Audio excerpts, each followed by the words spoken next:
বাড়ি, দোকান এই জাতীয় অনেক সময় দেখা যায় এগুলো উদ্বোধনের জন্য বিশেষ কিছু প্রক্রিয়া আমাদের সমাজে আছে।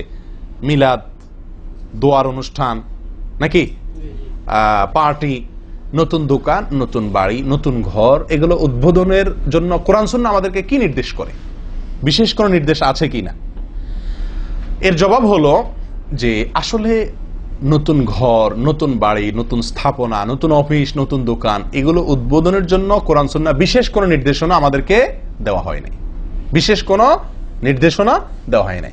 আপনি সরাসরি যে এটা ব্যবহার শুরু করতে পারেন, তবে দোয়া করে উদ্বোধন করা জরুরি অথবা আপনার মিলাদ দিয়ে উদ্বোধন করা জরুরি, এরকম একটা ধারণা আমাদের সমাজে বদ্ধমূল আছে। এই যে জরুরি মনে করার ধারণা বদ্ধমূল আছে, এই কারণে কেউই দোয়া ছাড়া, মিলাদ ছাড়া উঠে না। মনে করে উঠলে ক্ষতি হবে, জিনে ক্ষতি করবে, এই হবে, হবে, বরকত হবে না।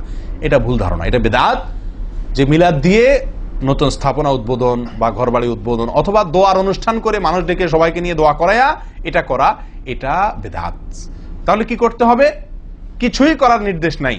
আপনি যদি চান শয়তান থেকে মুক্তি, তাহলে হাদিসের ভিতরে সূরা বাকারা পড়ার কথা বলা আছে। আপনি সূরা বাকারা পাঠ করে শুরু করেন, এতটুকু করেন, তাও সেটারও বিশেষ কোনো নির্দেশ নাই। তবে সূরা বাকারা পাঠ করলে কি হয়? সাধারণত ওখানে শয়তান দূর হয়ে যায়। থাকলে নতুন বিল্ডিং, নতুন স্থাপনা, শয়তান, ইবলিস, জিন শয়তান, দুষ্ট শয়তান এরা আছে কিনা, আপনার কোনো ক্ষতি করতে পারে কিনা, আপনি সূরা বাকারা পাঠ করে শুরু করে দেন, ব্যাস। এতটুকু আপনি করতে পারেন, সেটাও বিশেষ কোনো নির্দেশ না। যদি আপনার শয়তানের আক্রমণ থেকে আপনি রক্ষা পেতে চান, তাহলে এটা আপনি করতে পারেন। কথাকে বুঝতে পারছি? এর বাইরে নতুন কোনো নির্দেশনা নাই, আপনি সরাসরি উদ্বোধন শুরু করতে পারেন। তবে নতুন ঘর, নতুন বাড়ির উদ্বোধন উপলক্ষে আপনি বন্ধু বান্ধব দাওয়াত দিয়ে আপনার প্রতিবেশী লোকদেরকে যদি আপনি খাওয়ান, এটাতে নিষেধ নাই, নির্দেশও নাই। নিষেধ নাই, নির্দেশও নাই। আপনি খুশি হয়ে খাওয়াচ্ছেন আনন্দের অংশ হিসাবে।